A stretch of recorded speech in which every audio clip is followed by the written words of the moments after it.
Deutéronome 30, verset 6. Il dit quoi? L'Éternel, ton Dieu, le Père. J'aime ça. Ici, on parle du Père. On ne parle pas d'autre chose. On parle de Dieu, le Père. L'Éternel, ton Dieu, circoncira. Qui circoncis? C'est Dieu qui circoncis.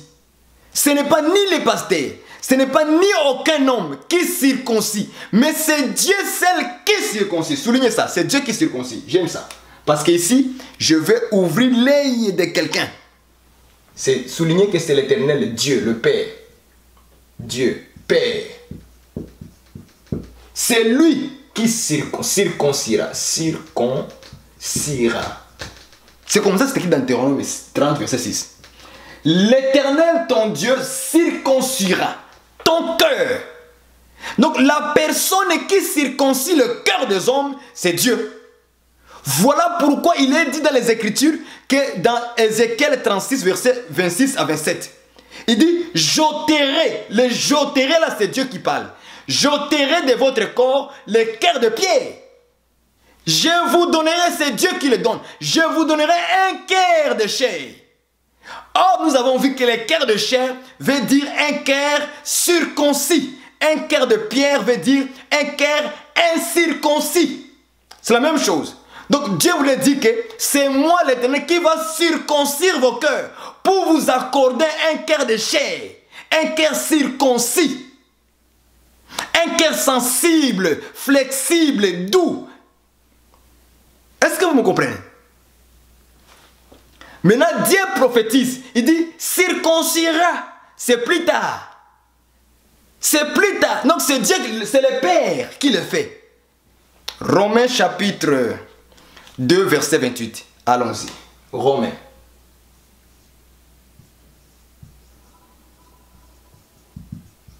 Chapitre 2,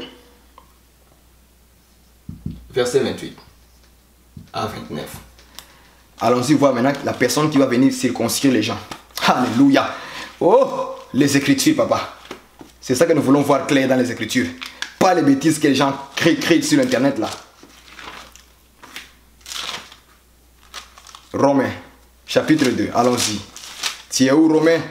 Notre bien-aimé Romains, chapitre 2. Chapitre 2, 28. Il dit ceci.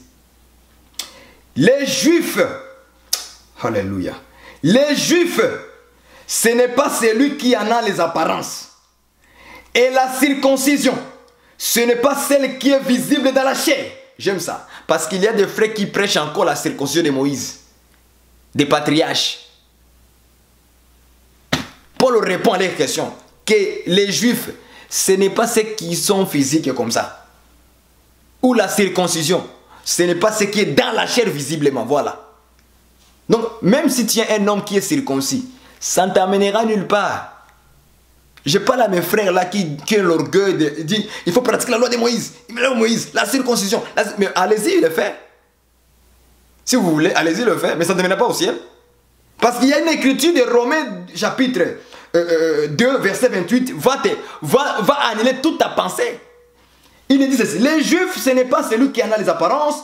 Et la circoncision, ce n'est pas celle qui est visible dans la chair. Mais les Juifs, c'est celui qui l'est intérieurement. Et la circoncision, c'est celle du cœur. Et la circoncision, c'est celle du cœur. Parce que les Juifs ont reçu la circoncision dans la chair. Mais nous recevons la circoncision spirituelle. Voilà. Nous sommes donc les Juifs spirituels. Nous sommes les Hébreux. Bonjour mon frère, ma soeur, les Hébreux. Nous sommes ensemble les Hébreux. Les Juifs, tu es un Juif. Mais tu ne le sais pas. Mais tu l'es à l'intérieur, pas physiquement comme ça, à l'intérieur. Donc tout croyant, tout chrétien enfant de Dieu, né de nouveau, tous ceux qui ont la circoncision du cœur, vous êtes des Juifs. Nous sommes les vrais Hébreux. Si vous ne croyez pas à ça, allez-y. Moi, je crois à la parole de Dieu. Très simple. J'ai un cœur sensible, un cœur flexible, un cœur de chair.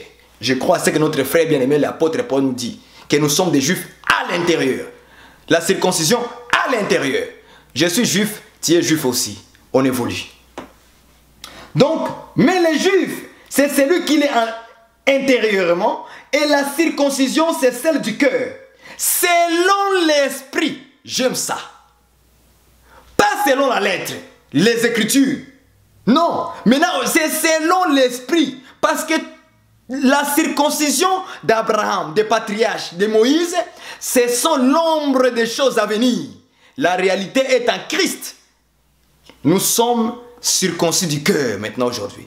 Donc ce que Dieu avait utilisé là-bas, c'était pour nous montrer l'image. Comment est la circoncision de la chair, pour nous amener à comprendre maintenant la circoncision spirituelle du cœur.